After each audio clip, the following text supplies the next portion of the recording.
Bonjour, mesdames et messieurs, bienvenue à ce deuxième webinaire pour célébrer le 20e anniversaire de la Convention cadre de l'OMS pour la lutte anti-tabac, le FCTC, acronyme anglais. Nous avons ici avec nous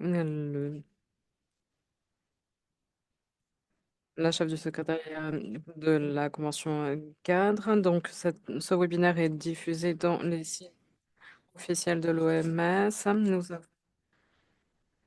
Nous allons vous présenter un certain nombre de documents et d'initiatives qui permettront de célébrer les 20 ans de la FCTC. Depuis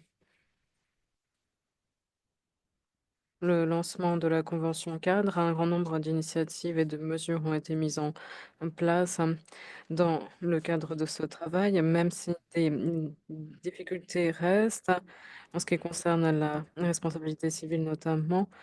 Comme cela est mentionné très clairement dans l'article 4.5 de la Convention, la conférence des parties, la COP et les organes directeurs ont décidé en février 2024 que des efforts supplémentaires sont nécessaires pour renforcer l'application de l'article 19 sur la responsabilité.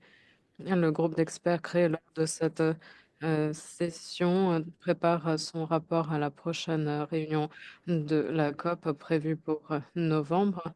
Aujourd'hui, nous espérons lancer la version en ligne de l'article 19 de sa boîte à outils disponible dans les 6 langues officielles et que cette dernière permettra de renforcer la mise en œuvre de l'article 19. Sur ce, je vais redonner la parole à la modératrice, Madame Kate Lannan.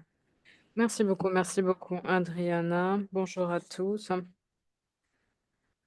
En tant que responsable juridique principal dans le cadre de ce travail, je suis ravie de lancer ce webinaire. Nous allons aujourd'hui lancer une boîte à outils sur la responsabilité civile relative à l'article 19 de la FCTC. Je suis vraiment ravie de faire ce travail. La disponibilité de cet outil va permettre d'élargir l'applicabilité de cette mesure extrêmement importante. Donc aujourd'hui, nous disposons des services d'interprétation dans les 6 langues officielles de l'OMS. Nous vous invitons à regarder votre écran Zoom, à cliquer sur la langue que vous préférez entendre.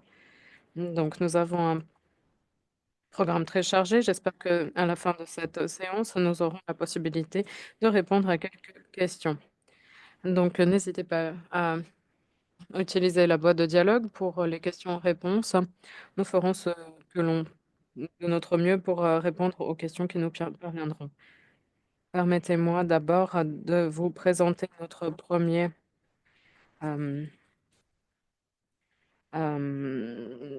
premier invité, Monsieur l'ambassadeur Violet Damini, de la mission permanente du Royaume d'Eswatini auprès des Nations Unies et d'autres organisations internationales à Genève, qui était président du groupe d'experts sur l'article 19, qui est aujourd'hui conseiller spécial. Il nous a donné son accord pour prononcer quelques remarques liminaires. Vous avez la parole, Monsieur l'ambassadeur.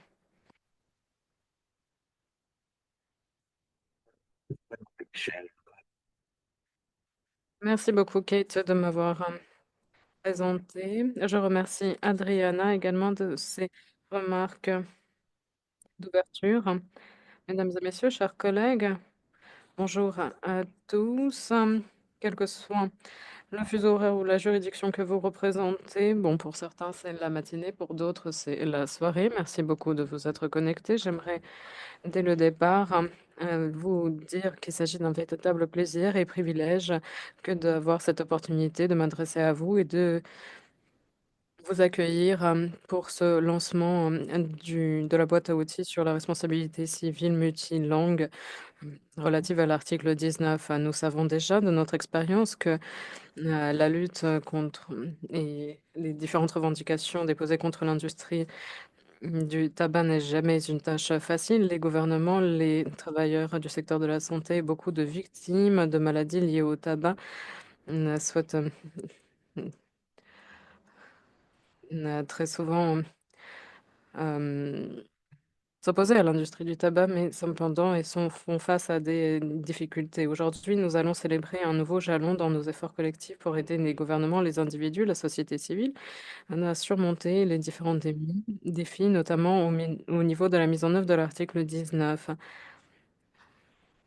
La boîte à outils qui a été développée aujourd'hui et qui est présentée aujourd'hui a été élaborée par un groupe d'experts qui a été présenté lors de la cinquième session en 2012 à Séoul, en République de Corée, lors de la COP 5. Pour moi, c'est un véritable honneur que d'avoir servi en tant que président de ce groupe d'experts entre 2013 et 2014. Après le travail de ce groupe d'experts, la boîte à outils a été adoptée lors de la conférence des parties numéro 7 à New Delhi, en Inde, en novembre 2017. Il s'agit d'un mécanisme qui permettra aux différentes parties dans la mise en œuvre de l'article 19 dans le cadre de la Convention. Très rapidement, après cet événement, cette boîte à outils a été lancée par le secrétariat de la Convention, qui doit donc être une ressource interactive, facile d'utilisation et pratique pour toutes. Aujourd'hui, je vois que cette excellente boîte à outils a été mise à disposition dans toutes les langues officielles des Nations Unies.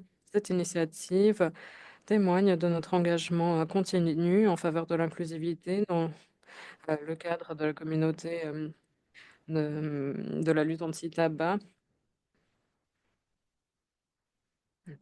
Et elle permettra de rendre la mise en œuvre de l'article 19 et de mieux naviguer les complexités juridiques liées à l'article 19 pour tous. En fournissant cette ressource dans les différentes langues, nous pouvons garantir que cette information technique est à la portée des organisations, des individus et des pays dans les différentes régions. Je suis ravie de continuer mon travail auprès du groupe d'experts en tant que conseiller spécial. euh, Après que le groupe ait été renouvelé à la COP 10 au Panama en février de l'année dernière. Les membres du groupe d'experts, depuis lors, travaillent sur un nouveau rapport qui capitalise sur les informations déjà disponibles dans la boîte à outils. Je suis persuadée que beaucoup d'entre vous sont tout aussi enthousiastes que moi de ce rapport qui sera présenté à la COP 11 ici même à Genève en novembre. À Genève, donc.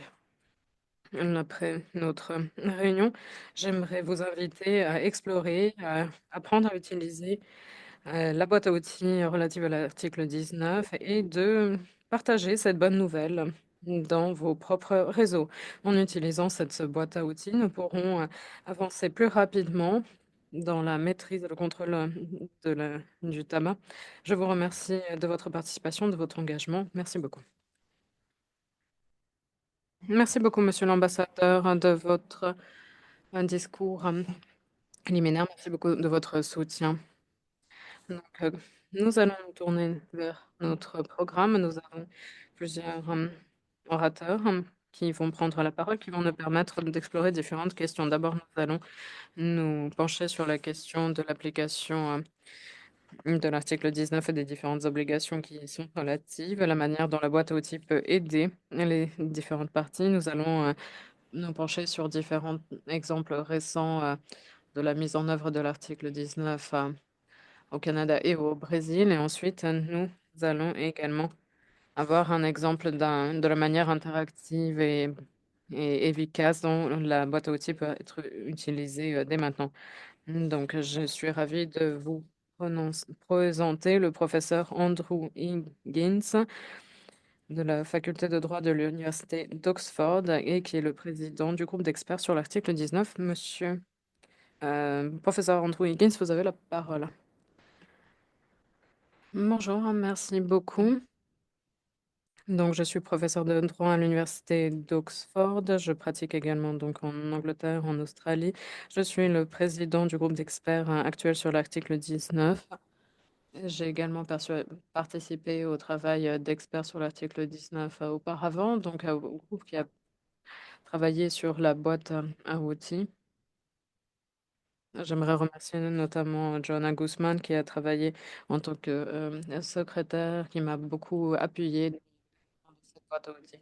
Je vais aller très vite dans mes remarques liminaires. J'aimerais passer directement aux exemples de contentieux et exemples pays.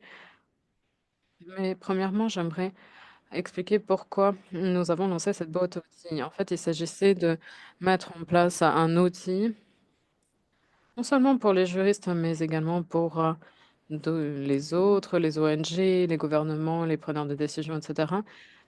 Un outil qui permettrait donc de soutenir leurs actions contre l'industrie du tabac,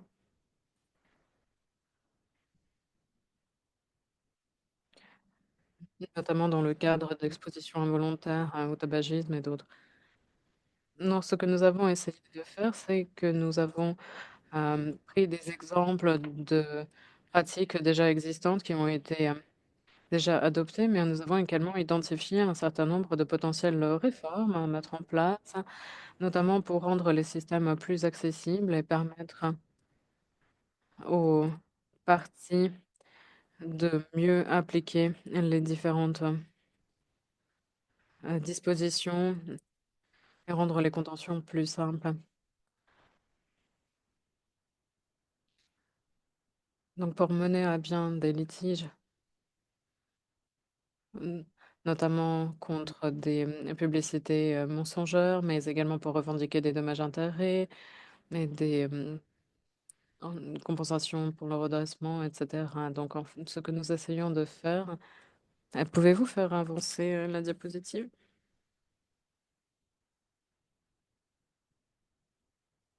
Donc nous expliquons en fait quelles réformes sont nécessaires pour, la remise à niveau, pour, expliquer quels sont exactement les défi, c'est une in l'industrie du tabac est une industrie extrêmement puissante qui est très efficace pour, éviter les contentions, pour attirer l'attention des tribunaux, vers d'autres sujets, détourner l'attention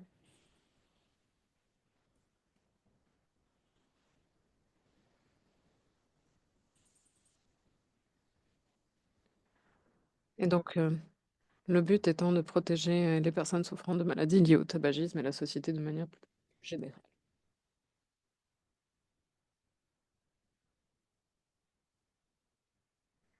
Donc c'est une véritable victoire que d'avoir pu, élargir la boîte à outils aux 6 langues, des Nations unies, donc cette boîte à outils verra son application encore, plus élargie. Nous essayons de nous appuyer sur, 3 scénarios principaux de litige.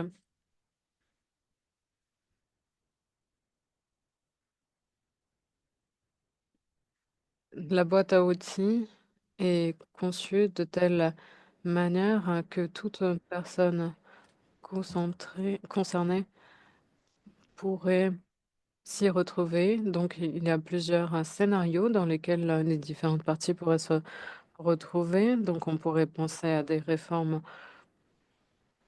de loi, du droit pour faciliter les revendications. Nous nous sommes concentrés surtout sur l'expérience nord-américaine.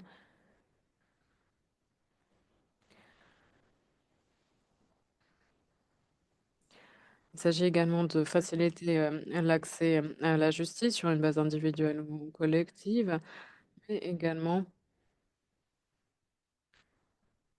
pour tous les pays. Une autre idée tout à fait fondamentale, les contentions d'intérêt public, encourager les actions de responsabilité contre l'industrie devrait permettre de mettre la pression sur cette industrie justement pour éviter notamment les contraintes qui portent à confusion, publicité mensongère et autres, mais également encourager la création d'espaces publics ou d'environnements de travail exempts de fumée.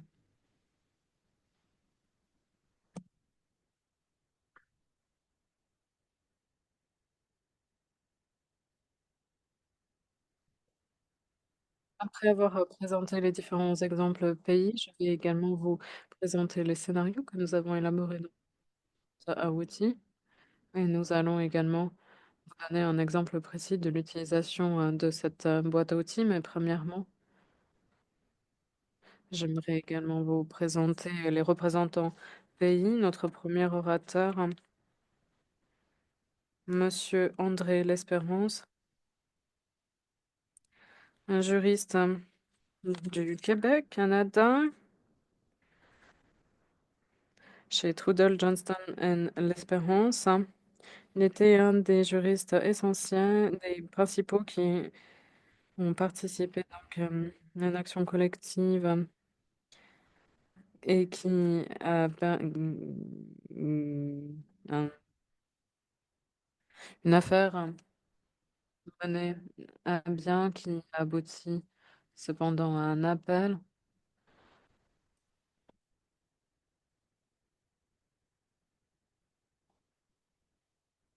Il me semble que cette affaire est maintenant terminée ou est dans une phase de finalisation. Malheureusement, le son est interrompu de temps en temps.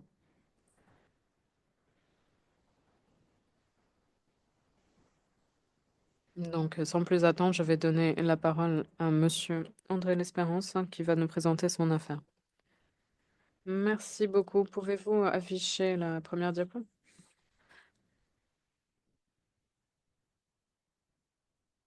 Donc, qu'est-ce qui est important ici, principalement? Il faut comprendre comment l'esprit même de l'article 19 s'invite ici dans notre litige. Donc, je pense que cela va donner des clés de compréhension de cet article 19. Donc, nous allons revenir sur la chronologie de l'affaire. En 1998, au Québec, on a eu à faire un recours collectif contre une compagnie de tabac.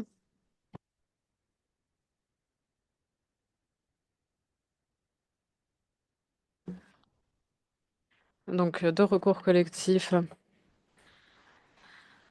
notamment, donc, première retour collectif donc, qui a permis de recouvrir donc, les cas de 1 million de fumeurs. Et une deuxième affaire qui était liée directement à trois maladies imputables au tabac, donc des cancers de la gorge et des poumons et les emphysèmes. Donc,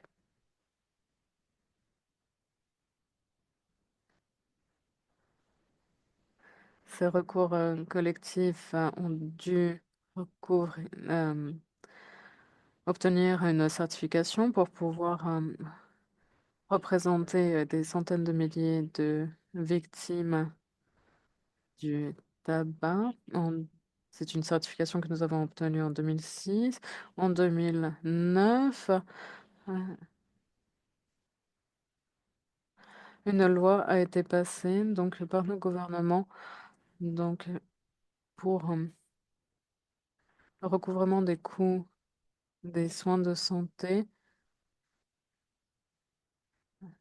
donc, qui a permis de donner des outils pour justement ce genre de recours collectif. Ensuite, les affaires en soi ont débuté en 2012-2014 avec un litige extrêmement difficile, avec une décision prononcée en 2014, ensuite un appel qui est prononcé en 2016.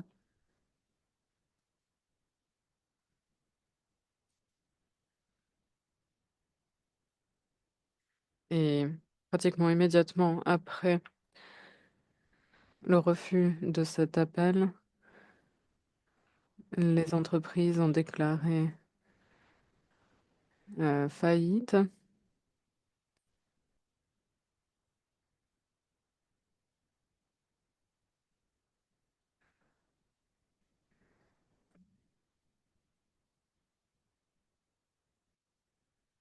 Donc une affaire qui a abouti à un règlement octroyés aux victimes. Mais quand il s'agit de recours collectif, ce qui est essentiel, c'est que dans ce genre de situation, en cas d'action intentée contre une industrie, une entreprise, il est impossible d'avoir une action individuelle. Le recours collectif est donc essentiel et les tribunaux ont tendance à être d'accord. Nous avons plaidé notamment sur la base des maladies imputables au tabac et en nous appuyant sur ce recours collectif. Voici un extrait de la décision de la Cour d'appel qui a rejeté l'appel et qui encourage la mise en place de règles pour régir ou faciliter le recouvrement sur la base des tribunaux, le recouvrement des coûts des soins de santé. Mais qu'est-ce que cela veut dire pour nous? Donc, dans une section de cette règle, donc dans la section 15, l'on peut lire que dans une action prise sur une base collective, la preuve du lien de causalité existant entre des faits qui y sont allégués.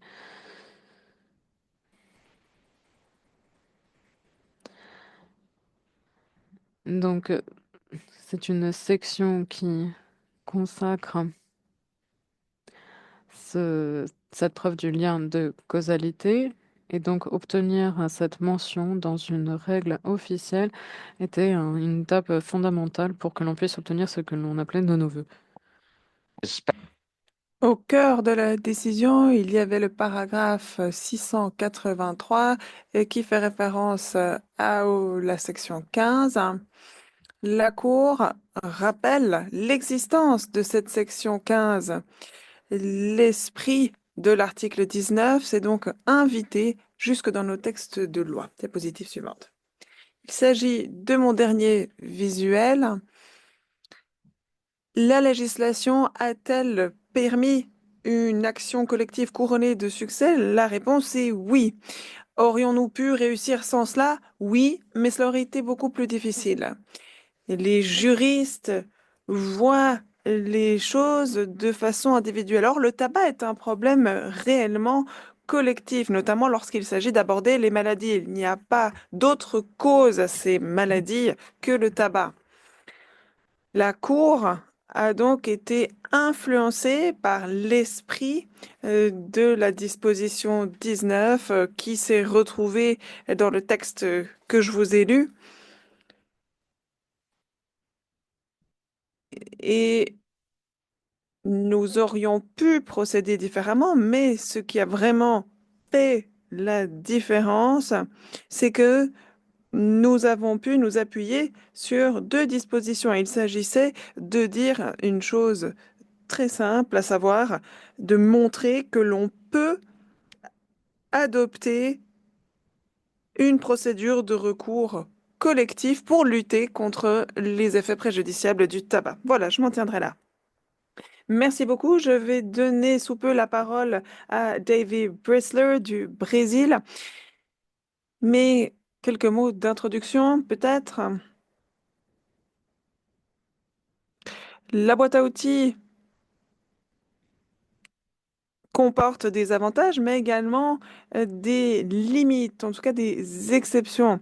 Dans la boîte à outils, nous accordons une certaine valeur à l'ajout de dispositions qui permettent un recours, une action sur une base collective lorsqu'il y a des préjudices, des causes subies au niveau individuel.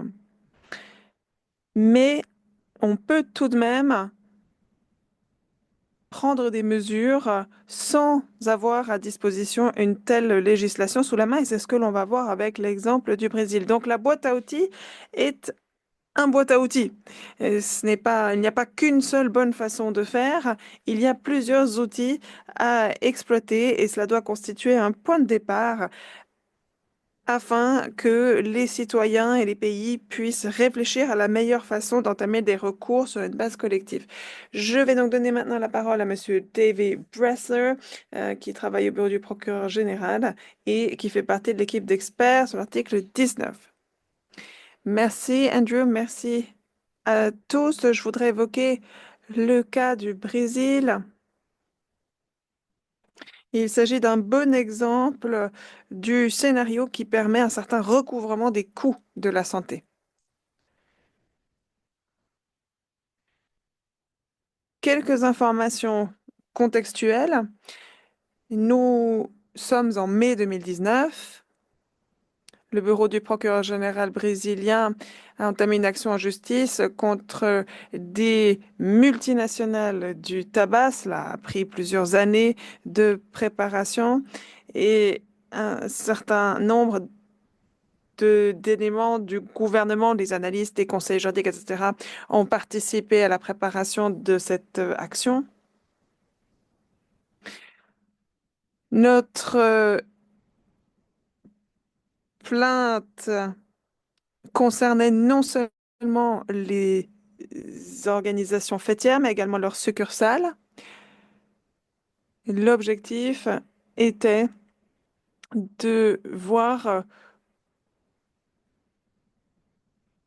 comment nous pouvons gérer ces différentes branches qui opèrent bien souvent dans les pays en développement à l'étranger par rapport à l'endroit où se trouve le siège et comment aborder la question des coûts générés par les activités de ces entreprises.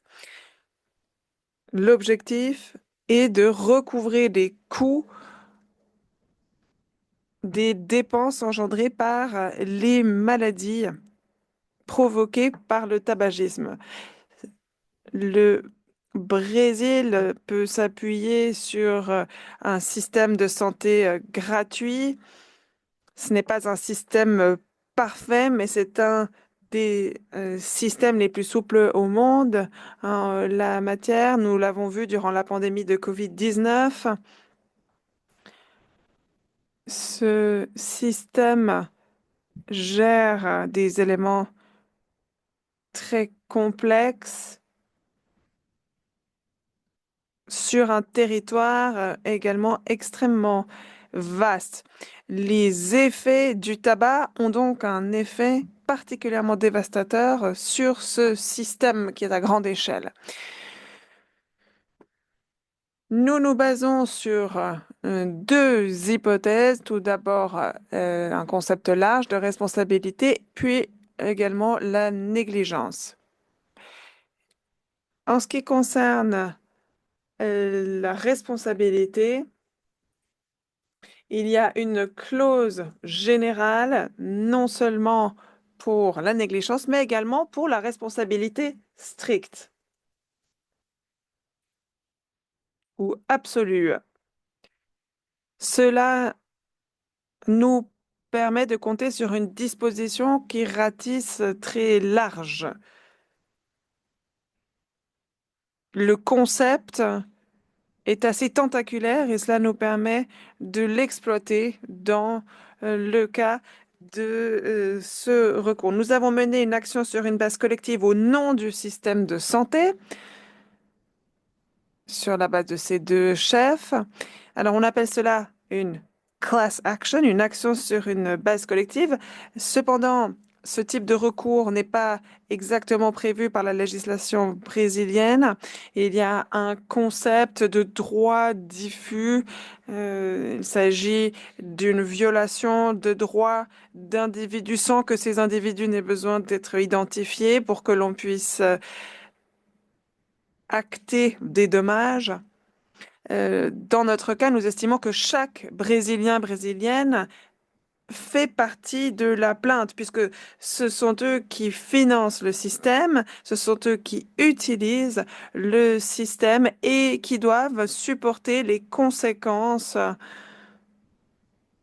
du tabagisme. Cela a une incidence sur l'occupation des lits dans les hôpitaux, bien d'autres ramifications.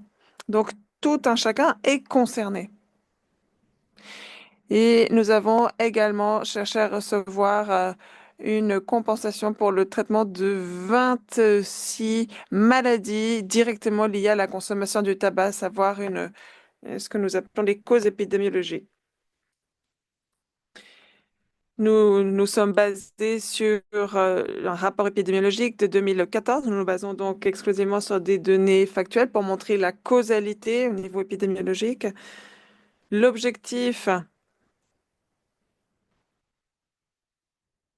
n'est pas de faire en sorte que les coûts soient répercutés sur les personnes. Le coût incombe au système. Il s'agit donc de définir davantage un pourcentage de la somme qui devrait être remboursée. Très rapidement, ici, je voudrais faire quelques commentaires sur l'article 19 puisque j'ai fait partie du groupe ayant participé à l'élaboration de cette boîte à outils. Je peux donc témoigner de l'importance de la boîte à outils et je peux évoquer la meilleure façon de l'exploiter. Tout d'abord, il est intéressant que cette boîte à outils nous rappelle qu'il y a plusieurs façons de prouver la responsabilité. Je pense qu'il faut prendre le temps d'évaluer chaque système individuellement. Et ça, je pense que c'est une force de la boîte à outils. Cette dernière permet également de prendre le problème étape par étape. Lorsqu'on s'imagine mener une action contre l'industrie du tabac, cela semble impossible. On dirait qu'on doit franchir une montagne. Mais lorsqu'on procède étape par étape et lorsqu'on peut déconstruire ce qu'il faut faire, alors on se rend compte qu'en réalité, c'est à notre portée. Toutes les parties de la boîte à outils, toutes les étapes constituent un élément clé auquel il faut accorder une attention particulière et qu'il convient d'évaluer. La plupart des éléments complexes liés à une action en justice sont abordés dans ces différents éléments de la boîte à outils. Parfois, cette boîte à outils suscite un certain nombre de questions, d'interrogations. Parfois, cela nous donne également un ordre de priorité par rapport aux questions que l'on doit se poser. On peut très vite avoir le sentiment d'être dépassé, mais vous avez une feuille de route relativement calibrée pour évaluer vos systèmes. L'objectif n'est pas de fournir des solutions clés en main. L'objectif est de montrer ce qu'on peut faire dans le cadre de différents systèmes juridiques. Comment est-ce que je peux exploiter mon propre système juridique pour aborder ce type de plainte. Et bien souvent, le fait d'avoir une idée plus claire constitue déjà un élément de réponse. De connaître la question à se poser constitue déjà un bon début.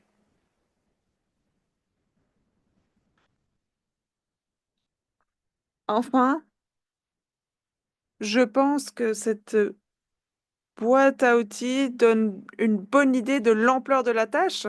Et il faut donc faire preuve de résilience. Cela peut être chronophage. Il peut y avoir des revers tout au long de la procédure. On parle de procès sur des dizaines d'années. Nous avons enregistré la plainte il y a de cela des années. Nous sommes encore en train d'attendre une première décision. Ces procédures prennent du temps et il faut s'y préparer. La boîte à outils permet également de se rendre compte du défi que cela représente tout en donnant une idée plus claire des éléments dont vous avez besoin. Je pense donc que cette boîte à outils devrait être utilisée par les pays. Cela constitue vraiment l'une des principales ressources dont nous disposons en matière de lutte anti-tabac. Merci, Andrew. Merci beaucoup, David, pour cet exposé fort intéressant.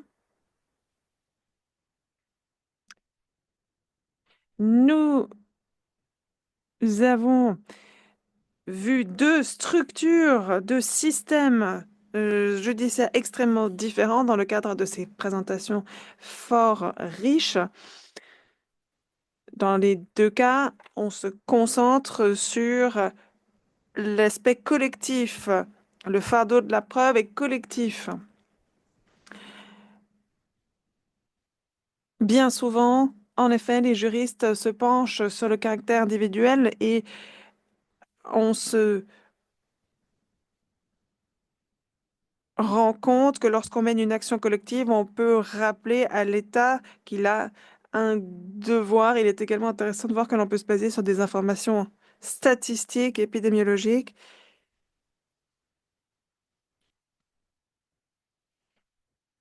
Et je pense que l'on peut mener une action sur une base collective au nom de la collectivité sans avoir la somme d'individus à laquelle on pourrait penser.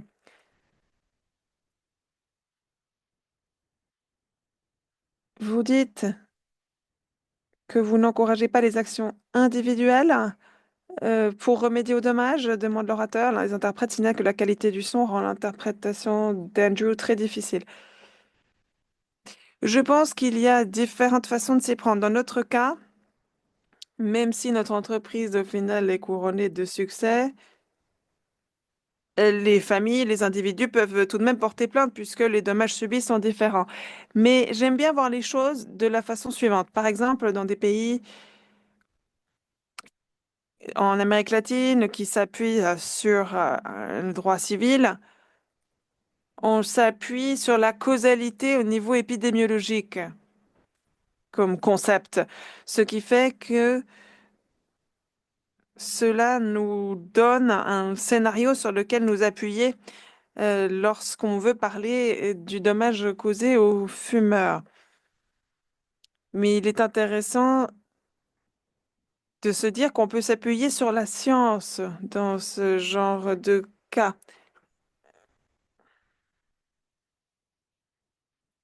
L'idée est également de permettre aux individus, aux fumeurs, de recourir à ces concepts en traçant la voie à quelque part afin qu'ils puissent également mener une action individuelle. Je pense que les défis sont différents. Lorsqu'il y a une action individuelle de la part des fumeurs, il faut répondre à quelques questions supplémentaires, mais je crois qu'un certain nombre d'éléments de fond sont communs à ces deux types d'actions individuelles et collectives. Donc, je dirais que l'action collective permet de poser un certain nombre de jalons, permet de défricher la réflexion autour de ce genre de procédure pour entamer une réflexion au sujet des maladies non transmissibles. Je pense que nous devons repenser la façon dont nous percevons ces enjeux, sans quoi nous courons à la catastrophe. C'est déjà l'une des principales causes de décès dans le monde et il faut que nous puissions exploiter les structures juridiques existantes pour tirer la sonnette d'alarme. Et je pense que cela peut donc constituer une première étape en cas d'action individuelle.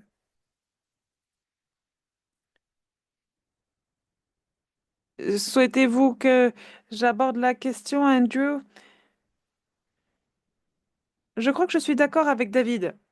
Mais il y a un élément dont on ne parle pas, c'est le financement de ce type de procédure. Et un recours individuel coûterait bien trop cher. Ce seraient des sommes astronomiques. Il faudrait prouver qu'il y a conspiration au niveau du mensonge. Cela prendrait 3 à 6 mois pour un recours individuel. Je ne sais pas comment on pourrait financer un recours pareil. On pourrait procéder au cas par cas. On pourrait mener une action individuelle si vous trouvez un avocat qui souhaite passer sa vie, sa carrière sur un dossier. Euh, Si par ailleurs cette personne a également un certain nombre de moyens, mais ces entreprises ne vont jamais permettre à une procédure individuelle d'aboutir. Jamais. Elles ont les moyens d'en empêcher. Mais théoriquement, vous avez raison. Cela aurait de grands bénéfices pour la société si l'on pouvait rendre public les documents internes inhérents à une telle procédure. Merci, bien parlé. L'action collective constitue l'une des meilleures façons de s'attaquer à ces entreprises qui ont des moyens immenses sur le plan financier. Il s'agit de déjouer cette tactique. Kate, pouvons-nous peut-être passer à la partie interactive avant de prendre éventuellement quelques questions? Oui, bien sûr, et merci à Andrew, André et David pour avoir évoqué tant d'aspects précis en lien avec cet article 19. Cela soulève un certain nombre de questions. Comment pouvons-nous, nous, participants, explorer la portée de l'article 19 dans nos juridictions spécifiques? Et la réponse est bien sûr que cette boîte à outils multilingue pour l'application de l'article 19 au niveau de la responsabilité civile est là pour vous guider. Nous allons donc faire une petite découverte interactive à l'aide de Madame Lily Lee. Elle travaille avec l'initiative Tobacco Free.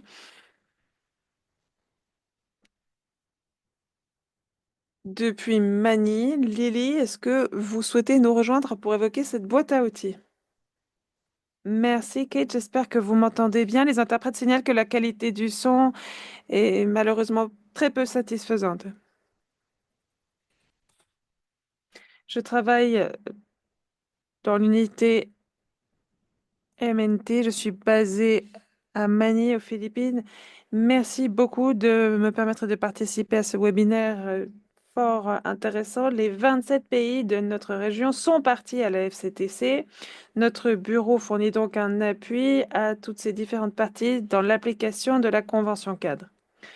Nous avons réalisé de grands progrès en mettant en œuvre un certain nombre d'articles du traité, mais l'article 19 est l'un des articles les plus sous-utilisés et les plus compliqués. Il s'agit bien sûr de l'article qui porte sur la responsabilité.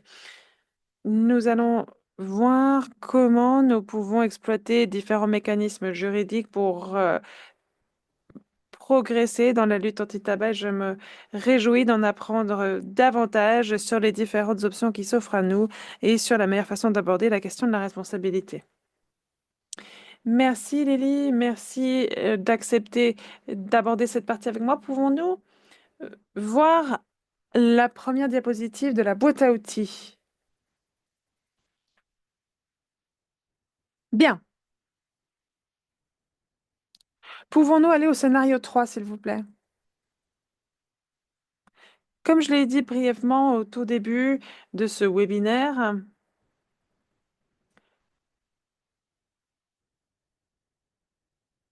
le scénario 3 peut être le plus adapté à la majorité des pays dans le monde.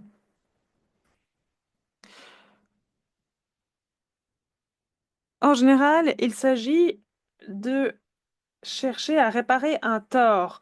Pour ce faire, pour qu'il y ait réparation, il faut pouvoir prouver qu'un dommage a été causé. Le scénario 3 part du principe qu'il faut veiller à ce que l'industrie du tabac se conforme aux règlements, au cadre juridique dans le pays. Il s'agit de voir comment exploiter au mieux ce cadre. Nous commençons par la première question. Dans votre pays, y a-t-il des lois générales ou des lois de lutte anti-tabac qui peuvent s'appliquer à la fabrication, à l'approvisionnement, à la commercialisation des produits du tabac? Oui, dans la plupart des États membres de notre région, c'est le cas. La plupart peuvent compter sur une législation qui alimente la lutte anti-tabac. Bien, merci. Donc, nous pouvons répondre oui et passer à la question 2. La deuxième question vise à savoir si l'on peut vraiment faire en sorte que l'industrie du tabac respecte le droit. L'un des aspects consiste à chercher les infractions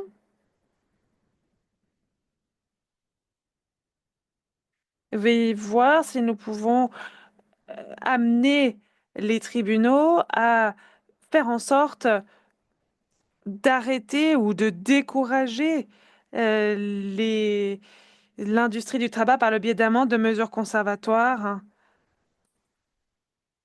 Qu'en pensez-vous? Avez-vous des mécanismes qui peuvent aller dans ce sens? Oui, à nouveau, c'est le cas dans la plupart des États partis qui sont dans notre région. Il y a des variations d'un pays à l'autre, mais la plupart des lois prévoient des pénalités. Il y a également des mécanismes permettant de prendre des mesures conservatoires. Très bien, alors nous pouvons cliquer sur le vu et poursuivre. Ensuite, question suivante. Il s'agit d'un thème commun à ceux qui ont pris un certain nombre de mesures. On se demande si le système juridique permet aux ONG ou aux membres du public de faire respecter les lois anti-tabac ou les lois générales applicables. Est-il possible d'agir de façon directe? Lily, selon vous, est-ce possible? Je ne crois pas, en tout cas pas de façon homogène dans notre région.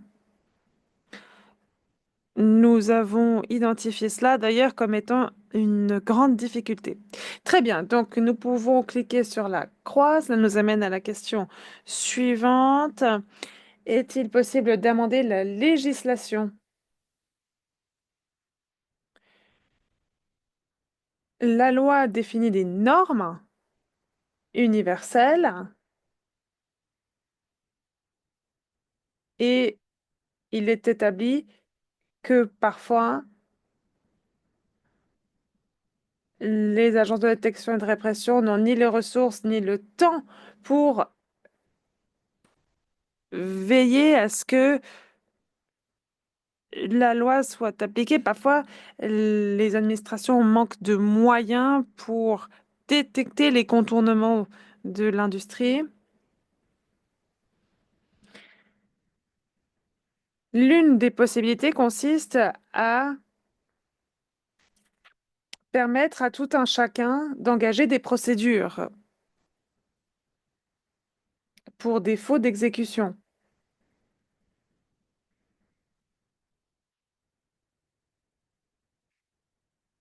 L'industrie,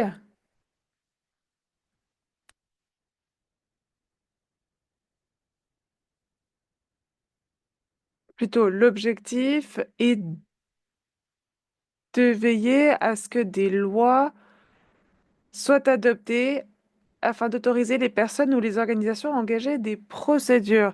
Est-ce que ce serait possible de proposer un tel amendement dans les pays de votre région?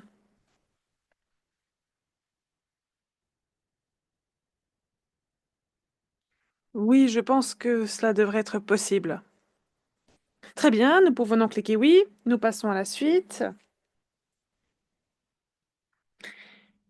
Nous avons donc évoqué cela également avec David. Peu importe la voie de recours que vous choisissez, il y a des défis universels dès lors qu'on engage une procédure judiciaire. Certains sont dotés de moyens plus efficaces pour lutter contre ces défis euh, que d'autres, selon que vous veniez du sud global ou d'une autre région du monde. Il y a des faiblesses inhérentes à tous les systèmes et l'objectif est de se pencher sur les réformes nécessaires dans tout système juridique pour pouvoir renforcer les voies de recours et remédier au déséquilibre de pouvoir. Quelles réformes du système juridique sont possibles pour remédier au rapport de force déséquilibré entre l'industrie du tabac et les plaignants? Vous voyez que l'on peut faire des liens avec d'autres éléments, les jugements rendus sur le fond, le délai raisonnable, la notion du coût proportionné. Qu'en pensez-vous, Lily?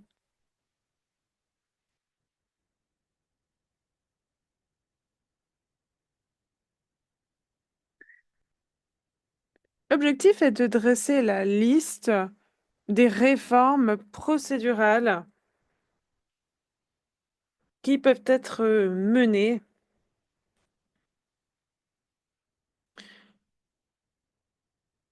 Vous pouvez procéder de différentes façons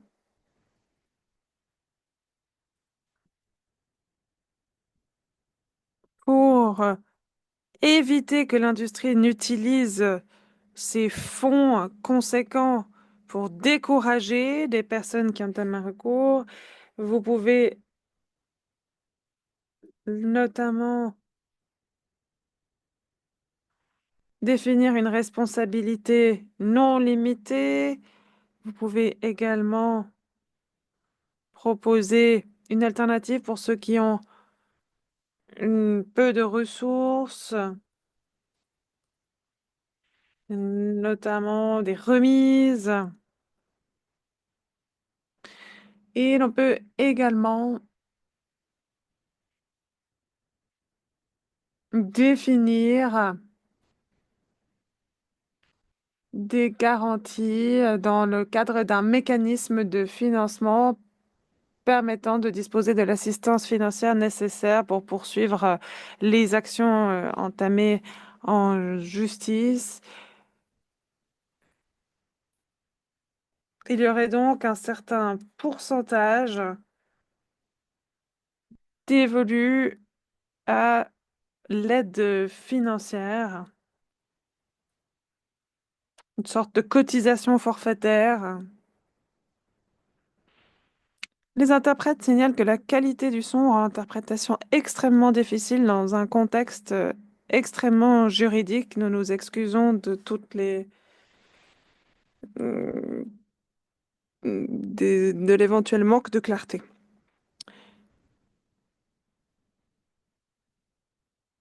Parfois, l'industrie n'est pas basée dans la région elle-même, le siège est ailleurs,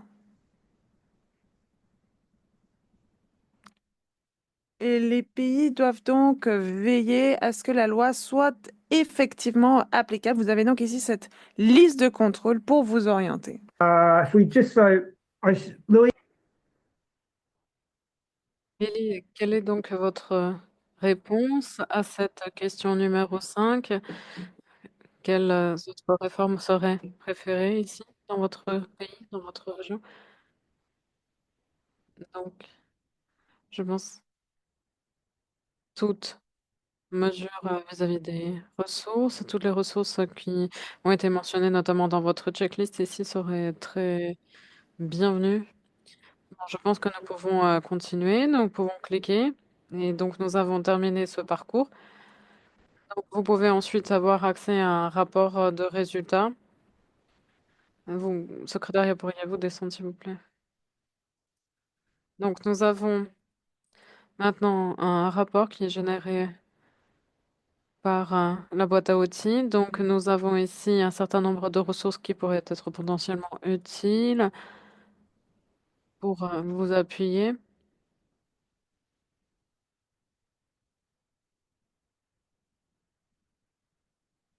Donc ici, par exemple, vous avez des affaires à traiter en France, une affaire concernant une ONG, un exemple également d'affaires en Inde. Vous pouvez cliquer et obtenir des informations supplémentaires. Donc par exemple, ici, une affaire Gupta contre l'Inde.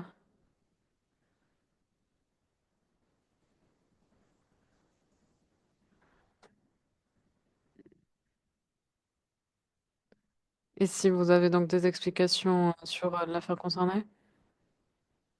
Bon, je peux imaginer que l'on pourrait avoir un accès difficile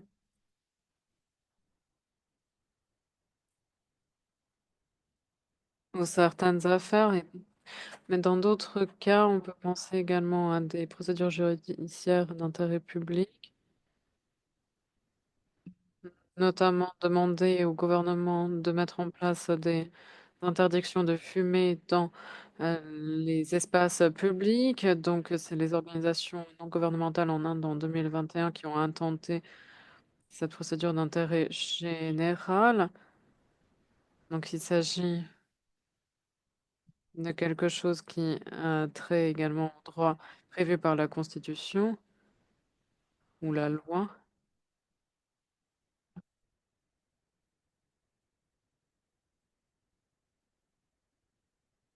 avec pour but de réduire l'exposition des personnes à la fumée et au tabac.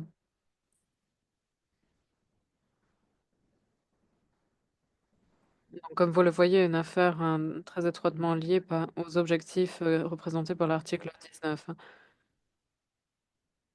Bon, donc je pense que nous pouvons redonner la parole à notre modératrice. Merci beaucoup Lily de votre aide. Merci beaucoup à David et à André de leur exposé. Merci beaucoup Lily de votre participation.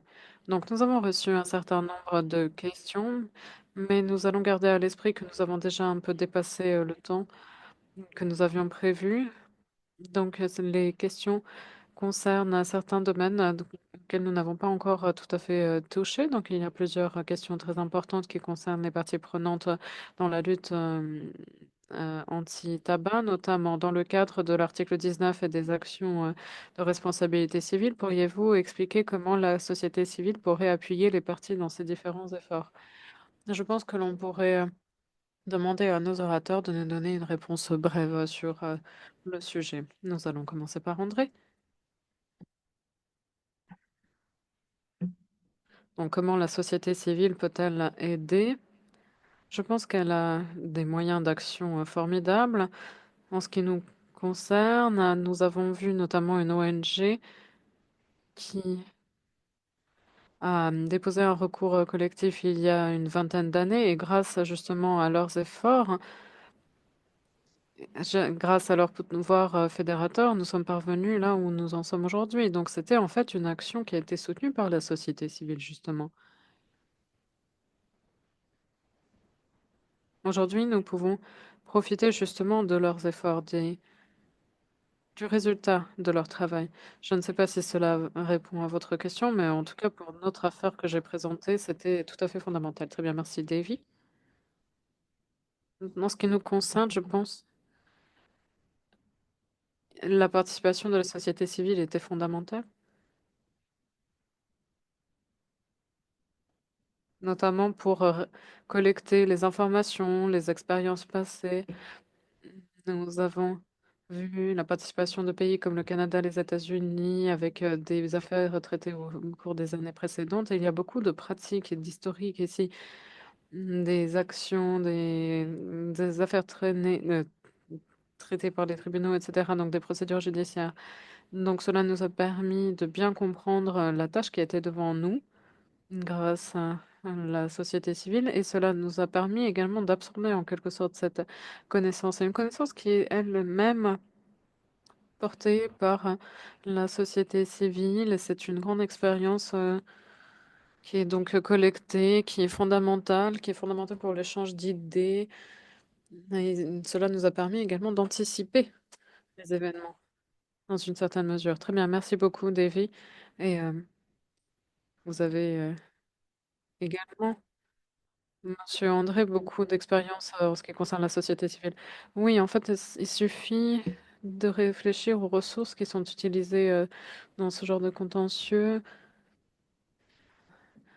Des archives notamment qui sont maintenues par l'Université de Californie ou de l'Université de San Francisco nous permettent donc d'avoir d'accès à des informations ou à des bases de données, à différentes ressources, toutes ces ressources qui sont utilisées par les juristes,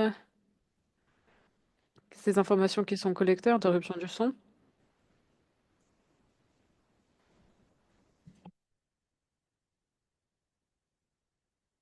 Beaucoup de ces informations indiquent que beaucoup d'initiatives ont été lancées justement sur la base d'une action de la société civile.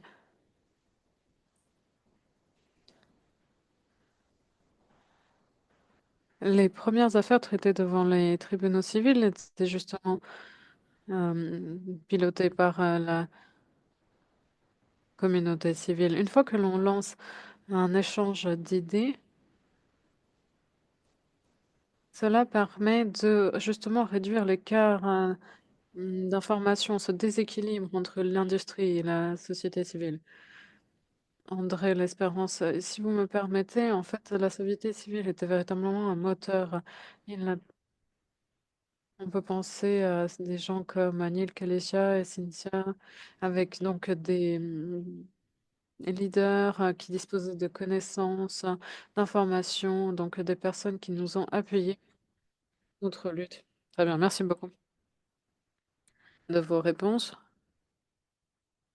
Toutes les informations que nous avons entendues pendant cette séance, ce webinaire, je pense, viennent alimenter notre réflexion. C'est très utile. J'aimerais remercier très sincèrement tous nos auditeurs. Merci beaucoup de nous avoir rejoints. Je pense que vous êtes d'accord avec moi que nos orateurs ont été formidables. Nous aimerions donc les remercier, à commencer par Monsieur l'ambassadeur, mais également Andrew, André et Davy.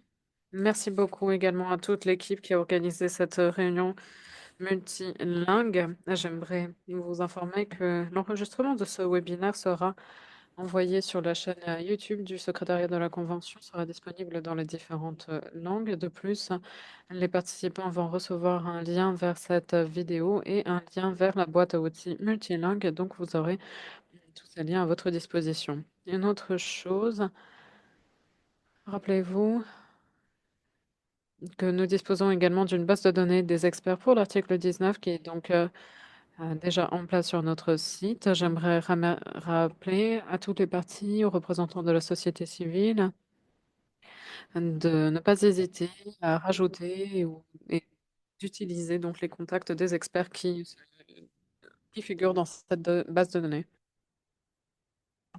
Encore une fois, merci beaucoup de cette excellente et riche discussion. Je pense que cela a été extrêmement utile. Merci beaucoup, je vous souhaite une superbe fin de journée et au revoir.